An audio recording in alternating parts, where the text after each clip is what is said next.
This makes Jon Snow the rightful heir to the Iron Throne. Mind blown, what? Hilariously, this also makes him Daenerys' nephew, but these two don't know that, and they get it on. Oh, aunt-nephew incest is pretty tame for Game of Thrones, so we're all okay with it. Daenerys gets herself captured by some Dothraki, but she gathers all the calls together. It's like, remember season 1, how I'm immune to fire?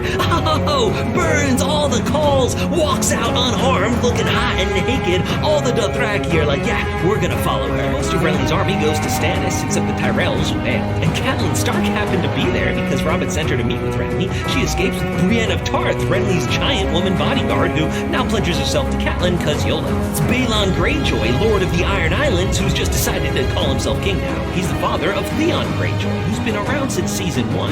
His whole life he's been a hostage at Winterfell since his father's last rebellion, but Ned Stark treated him like one of his own sons. Theon's like, hey dad, let's join with my friend Robb and fight the Lannisters, but Balon Greyjoy does what he wants. He's gonna go attack the North. So Theon's got a difficult choice, the family that raised him or his a-hole real dad, and he chooses his real dad. So with all the northern troops gone, Theon takes Winterfell, no problem. Bran and his brother escape for a minute, but they're caught, and to teach them a lesson, Theon kills them.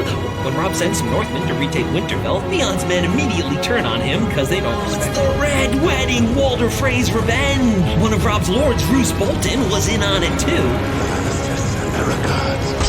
Yes, Robb Stark is all the way dead, so is Catelyn in the show, and it was all set up by Tywin Lannister. Now it's Stannis the Manus coming to take King's Landing. With most of their army fighting the north, the Lannisters are way outnumbered here, but Tyrion's got a trick up his sleeve. It's wildfire! Oh, blows up half of Stannis' fleet! But Stannis survives, and he's still got plenty of army. Things are looking grim, but then Lannister reinforcements come. It's Big Bad Daddy Tywin abandoned the northern campaign to save the city. The Tyrells join their side too now in exchange for Joffrey marrying Marjorie. Stannis is like, well, that was a pretty big setback, but I'm the chosen one. I'm still gonna be king.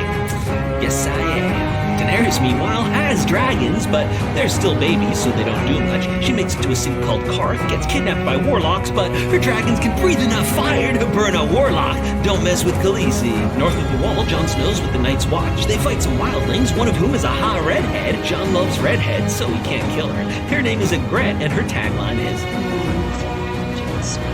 Wildlings end up capturing him, and the Southern Night's Watchman is like, hey, if you kill me, they'll accept you as one of their own, and you can go undercover in the Wildling army. Meanwhile, the rest of the Night's Watch are attacked by anorexic Santa Claus. It's a White Walker, and he's leading an army of ice zombies. The Night's Watch barely survives and make it back to Craster's Keep for shelter.